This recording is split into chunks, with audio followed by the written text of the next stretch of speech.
Most media guides have not changed for the last 40 years. They're mediocre and underwhelming. Today I'm going to give you 5 tips to take yours from average to absolutely awesome. Okay, tip number 1, celebrate your seniors. A media guide doesn't have to be just rosters, coaches' pages, and historical stats.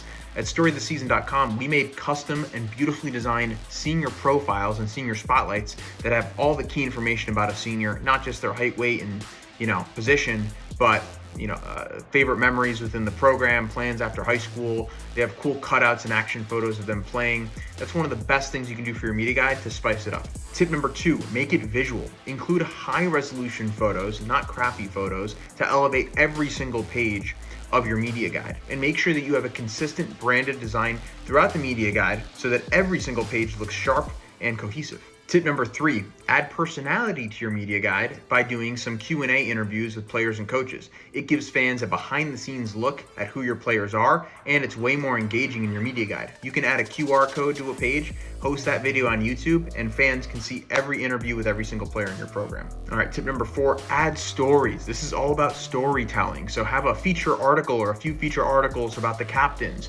or about something that the players of the program did over the off season, a trip they went on, a community service that they got engaged in, things like that. It adds another dimension to your media guide and shows people in your program that there's more to your program than just football or baseball or whatever sport your team is doing.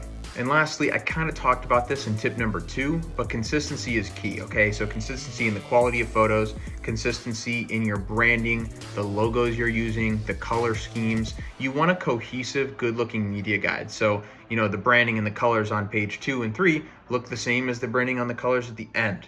And you want the feel and the overall design to be cohesive from beginning to end. So my hope is that with these 5 tips, you can take your media guide from mediocre or average to absolutely awesome. And if you want to learn more about how we can help you guys at Story of the Season improve your media guide and take it to the next level, visit storyoftheseason.com. Thanks so much.